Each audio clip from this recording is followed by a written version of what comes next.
গভীৰ টোপনি হঠাৎ যেতিয়া সাৰ পাওঁ, চাৰিওদিশ আন্ধাৰৰ উমান লৈ সন্ধানত ওলাই যাওঁ সেইজুৰি চকুৰ, যাৰ দৃষ্টিত বান খাই পৰিছে বিষাদৰ প্ৰতি টুপি অশ্ৰু।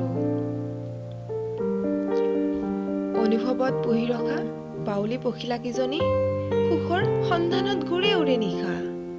ঘপককৈ কেতিয়াবা আন্ধাৰতেই লগ পাওঁ, দুই চোৰৰ মিলনৰ দৰে দৰ্জা দৃষ্টিৰে একে বাটে উভতো।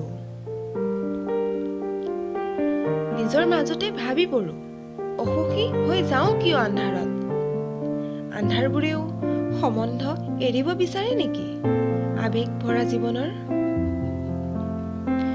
পখিলাকেইজনীৰ হুৰ হুৰ শব্দই ঘূৰাই আনে বাস্তৱত। ঠিক তেতিয়ালৈ বিনা অনুমতিৰে খিৰিকীৰ ফাকেৰে অহা পোহৰৰ জিকিমিকিয়ে কোঠাটি হহুৱাই, ধূলিকণাৰ নাচোনে পুৱাৰ সন্ধান জগায়। ক্ৰমান্বয়ে ঠিক সেই একেই কালিৰ দৰে আজি পুনৰ ওলাইছো আন্ধাৰৰ মাজত ৰাতি সন্ধানত সেই পুৰণি চকুজুৰিৰ।